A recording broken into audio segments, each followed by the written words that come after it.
मराठीचं पाणीत बुडणार नाही, मी मराठीचं पाणी तरंगणार म्हणून आपल्या समोर बोलत बोलत एवढं प्रवचन.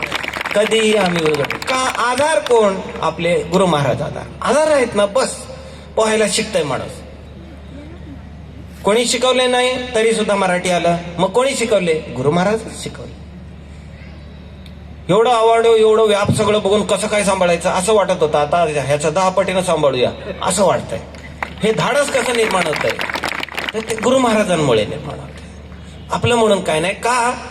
एकच धाडस आहे. सायकल शिकत असताना आपण पाहिलेलं आहे, मागे कोणीतरी धरलेले आहे म्हटल्यानंतर आपल्याला धाडस असतंय. मी सायकलवरनं पडणार नाही. ठीक आहे, मला पायडल मारता येत नाही, बॅलन्स करता येत नाही. आणि हळूहळू पायडल मारायला सुरू झालं, बॅलन्स शिकायला सुरू झालं तर हळूहळू थोडं सोडून बघतंय.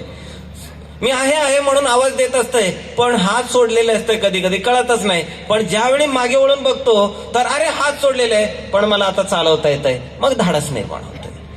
चालवायला शिकतो. चालतील सद्गुरू त्या मी पंथे जाईन, उमटतील पाऊले त्या मी धुळीत राहीन.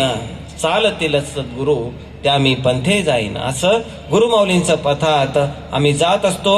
आम्ही आर्त असो, अर्थार्थी असो, अर्थाचा अपेक्षा असो, जिज्ञासू असो किंवा मुमुक्षु असो, पण सगळ्यांचे आधार कोण आहेत? तर आपले गुरु महाराज आहेत.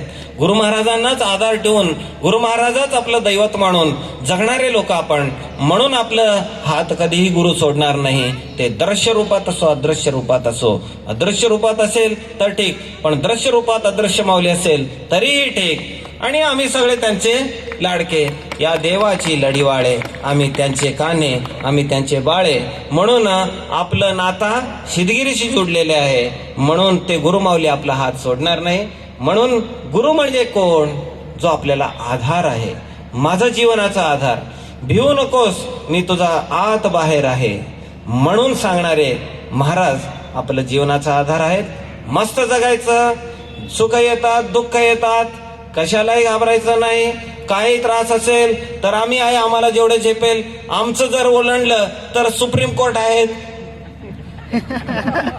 हायकोर्ट मध्ये जर जमला नाही तर सुप्रीम कोर्टला केस टाकायचं.